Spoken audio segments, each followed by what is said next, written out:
예수님께서 제자들과 우리들에게 말씀하시기를 이 세상 끝날 가장 큰 심판이 있으리라 라고 약속하셨습니다.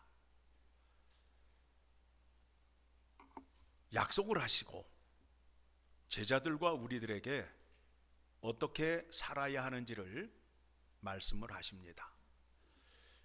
슬기로운 다섯 처녀처럼 항상 깨어 있고 등과 기름을 준비하라고 합니다. 무슨 말씀인가 하면 구원은 하나님께서 베풀어 주신 전적인 은혜요. 그 구원은 하나님께서 시작하시고 마치심으로 인하여 그 날은 반드시 올 것이고 하나님의 계명을 지키는 자들은 천국에 들어갈 수밖에 없다라는 것을 말씀하셨습니다. 그리고 달란트 비유를 통해서 말씀하시는 것이 순종하는 자에게 더 많은 일을 맡기고 주인의 기쁨에 참여하게 된다라는 말씀을 하셨습니다. 오늘 본문의 말씀은 인자가 자기의 영광으로 올 때에 라고 하면서 양과 염소의 비유로 말씀을 하고 있습니다. 먼저 21절의 말씀을 보게 되면 같이 읽습니다. 그 주인이 이르되 잘하였도다 착하고 충성된 종아, 네가 적은 일에 충성하였음에 내가 많은 것을 내게 맡기리니 내 주인의 즐거움에 참여할지어다 하고, 자, 칭찬을 받았는데 어떤 것에? 적은 일에 충성을 하였다라는 거예요. 그러면 적은 일이 무엇인지를 알아야 될 거 아니에요. 그렇죠? 자, 먼저 단어 정리합니다. 작다와 적다의 차이점이 뭐예요? 작다와 적다의 차이점이 뭐예요? 어떤 물체의 크기를 말할 때에는 작다와 크다, 그 사람은 크다, 작다. 그렇죠? 적다는 뭐예요? 어떤 수량을 말하는 거예요. 돈이 많다, 적다. 정리되셨죠? 자, 그러면 이제 네가 적은 일에 충성을 하였다 라고 말해요. 그러면 그 적은 것이 무엇인지를 오늘 본문의 말씀을 통하여 확인하려 합니다. 중동 지방에서 양과 염소는 구분하기가 쉽지 않아요. 우리는 먹는 것을 좋아하니까 양고기가 맛있어요? 염소고기가 맛있어요? 양고기가 맛있어요? 뭐 그게 그건 것 같아요. 그렇죠? 안 먹어봐서 몰라요. 양과 염소를 구분하는데 목자는 구분한다라는 거예요. 어떻게 구분하느냐? 우리로 들어갈 때에 하나하나를 통과시켜서 양은 오른쪽으로, 염소는 왼쪽으로 들어가게 한다는 거예요. 마지막 때의 심판이 그와 같다라는 겁니다. 한 사람 한 사람 심판을 받게 되는 거예요. 주님 앞에 나아가서 한 사람 한 사람 심판을 받아서 이쪽으로 저쪽으로 구분이 된다라는 겁니다. 그 적은 일이 무엇인지를 34절 이하의 말씀을 보게 되면 배고픈 자에게 밥 한 그릇, 목마른 자에게 물 한 병,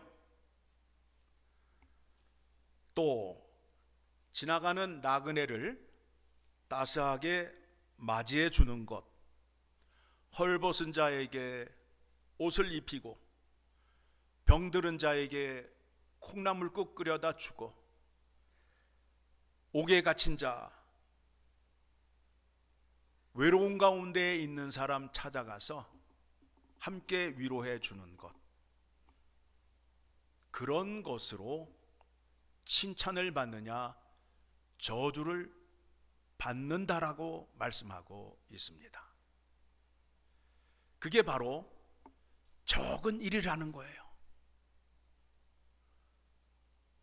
쉽게 크게 눈에 띄는 것이 아니라 그거를 통하여, 그와 같은 행위를 통하여 양과 염소가 구분이 된다라는 겁니다.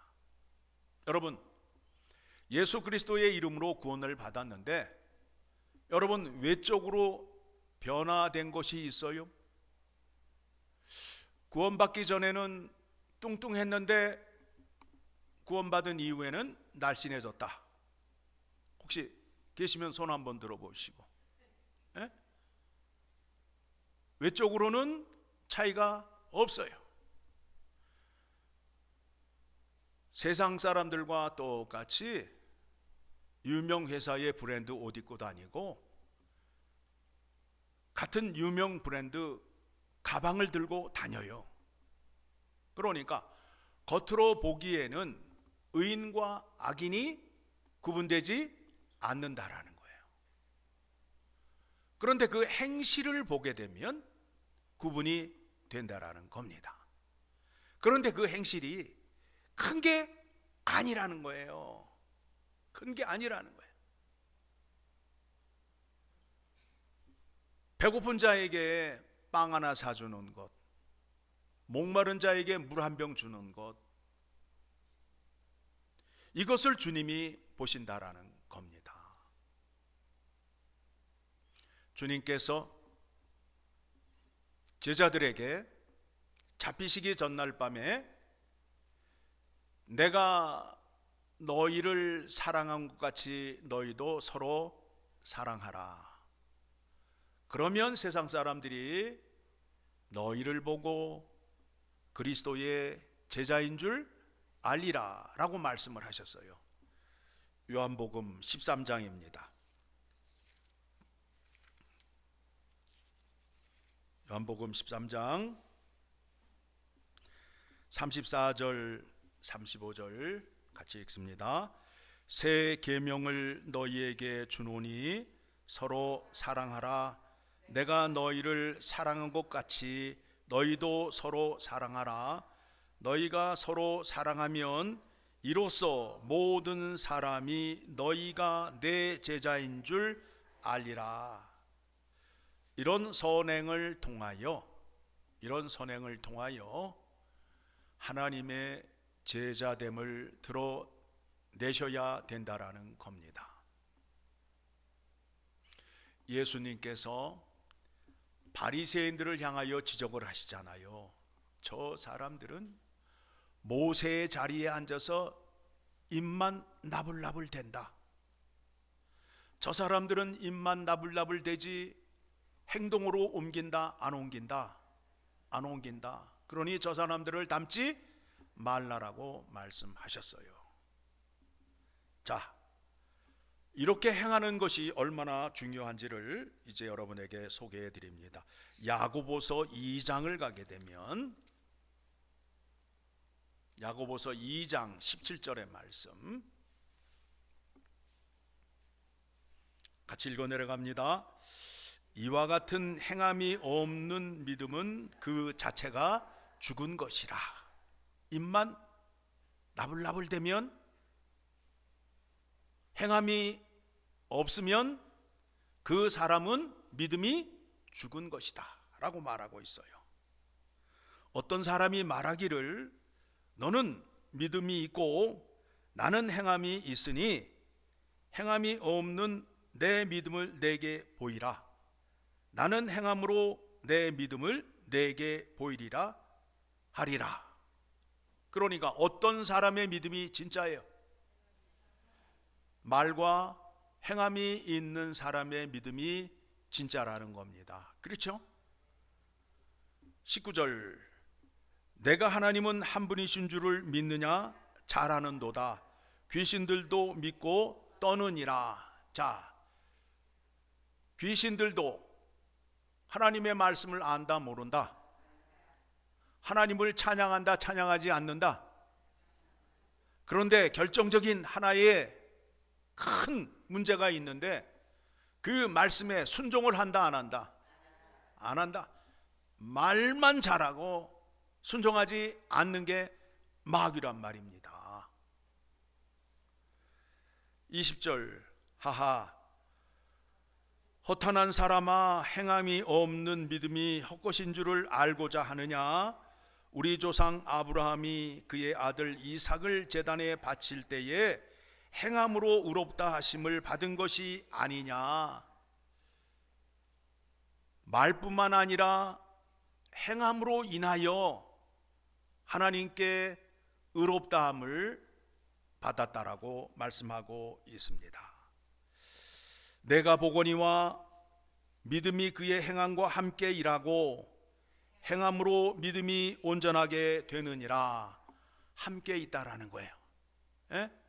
믿음이 있는 사람은 행할 수밖에 없고, 행한 사람은 믿음대로 함으로 인하여 그 믿음이 진짜라고 증명이 되었다라는 겁니다. 그렇죠? 오늘날 교회가 왜 세상 사람들에게 지탄을 받습니까? 말은 삼삼하게 잘하는데 말씀대로 행한다, 안 한다? 거기에 문제가 있잖아요.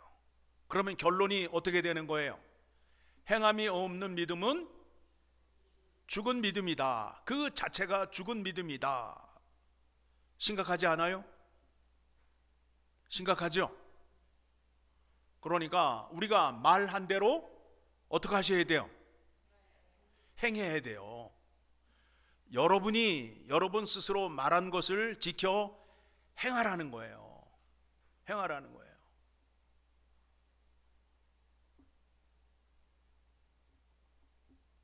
또 차이가 무엇인가 하면, 의인과 악인을 예수님께서 어떻게 표현을 했느냐 하면, 가시나무와 좋은 나무로 말씀하셨어요. 가시나무는 겉에 뭐가 나와 있어요? 가시가 나와가지고 옆 사람을 어떻게 해요?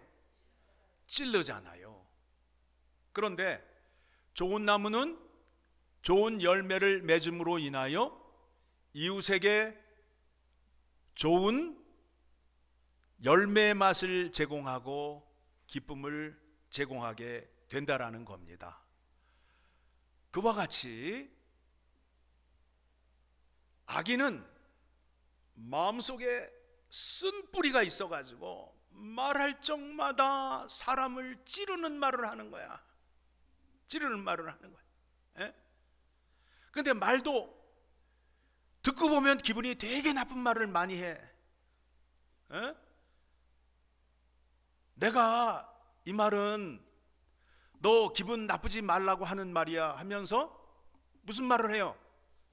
기분 나쁜 말을 하잖아요. 너 시험 들지 말라고 하는 말이야 하면서 내용은 뭐예요? 시험 드는 말을 해요. 그러시면 돼요, 안 돼요? 안 된다는 거예요. 안 된다는 거예요. 이 말은 진짜 너한테 하고 싶지 않았는데 그러면서 말을 하잖아요. 그러시면 안 된다라는 거예요. 반면에 의인의 마음속에서는 예수 그리스도의 좋은 뿌리가 자리를 잡고 있음으로 인하여 어떤 말이 나올까요? 좋은 말이 나온단 말이에요. 참 예쁘다. 얼마나 이렇게 예쁜지 모르겠다. 너처럼 이렇게 예쁜 사람이 또 어디 있니? 너 오늘 네가 한 거 너무 잘했어. 수고 많았어. 하면서 좋은 말을 해준단 말이에요. 나와 같이 있는 게 전혀 부담이 되지 않고, 나와 같이 있으면 기분이 좋은 사람. 우리가 어떤 사람을 만나게 되면 이 사람하고 빨리 헤어지기를 원하고 같이 있고 싶지 않은데, 저 사람은 오래 같이 있고 싶은 사람이 있어요. 어떤 사람이에요? 내 마음을 편안하게 해주는 사람. 그런데 거기에 또 꾀가 발동이 돼서 지나치게 아부를 하거나 비행기를 태우면 곤란하단 말이에요. 그렇죠? 예. 할머니한테 가가지고 할머니에게 아영을 떠냐고, 할머니 오늘은 20대처럼 보여요. 진짜예요? 가짜예요? 예. 그런 말을 하시면 안 된다라는 거예요. 그래서 우리 믿는 자들 마음 안에는 성령의 9가지 열매. 자, 한번 기억해 보겠습니다. 사랑, 희락, 화평. 그렇죠? 사랑, 희락, 화평이 내 마음 안에 있어야 이웃과의 관계에서 오래 참음. 나에게 뭐라고 해도, 어떤 귀찮은 일을 하고 나의 욕을 한다 할지라도 오래 참을 수 있고, 그 다음에 자비, 양성. 예, 이웃을 대하는 3가지의 태도예요. 그런 다음에 충성, 온유, 절제. 예, 밖으로 그렇게 나타내는 거예요. 의지적으로 행하는 거예요. 이와 같은 믿음이 있으셔야 된다라는 겁니다. 자, 야고보서 그 앞에 12장을 가게 되면 12장에 14절, 히브리서 12장 14절 같이 봅니다. 모든 사람과 더불어 화평함과 거룩함을 따르라. 이것이 없이는 아무도 주를 보지 못하리라. 여러분, 주님 만나고 싶으시지요? 마지막 때에 칭찬받고 싶지요? 네가 작은 일에 충성하였도다. 이 말씀이에요. 16절, 너희는 하나님의 은혜에 이르지 못하는 자가 없도록 하고, 또 쓴뿌리가 나서 괴롭게 하여 많은 사람이 이로 말미암아 더럽게 되지 않게 하며, 나로 인하여 기분이 나빠지거나 내 말로 인하여 세상을 더럽히면 안 된다라는 거예요. 예수님이 이 땅에 다시 오실 때에 우리들을 심판하게 되는데, 그때에 우리의 어떤 걸 본다고요? 적은 것을 본다라고 말씀하고 있잖아요. 내 적은 것들. 그 적은 게 뭐라고요? 이웃에게 사랑을 베푸는 행위, 또 마음으로부터 나오는 말과 성품, 이것을 본다라는 겁니다.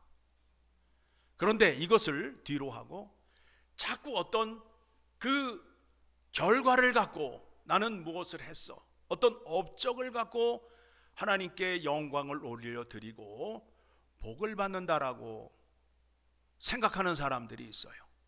그래서 나는 교회를 지을 때 뭐를 했고, 나는 뭐를 샀고, 이렇게 가시면 안 된다라는 거예요. 그러한 것들은 예수님이 다시 오실 때에 상급의 항목에 들어간다, 안 들어간다? 안 들어간다라는 거예요. 예수님이 원하시는 것으로 채우셔야 된다라는 겁니다. 그렇죠? 예수님께서 다시 오셔서 우리들을 심판하시는데 적은 일, 나의 적은 일에 충성하였도다 하고 칭찬을 주신단 말입니다. 그 적은 일이 오늘 양과 염소의 비유를 통하여 무엇인지를 알게 되었습니다. 내 주변에 있는 사람, 내가 만나는 사람, 그 사람에게 착한 선행을 하시고 그리스도인답게 좋은 성품과 좋은 말을 하시는 여러분 되시기를 간절히 소망합니다.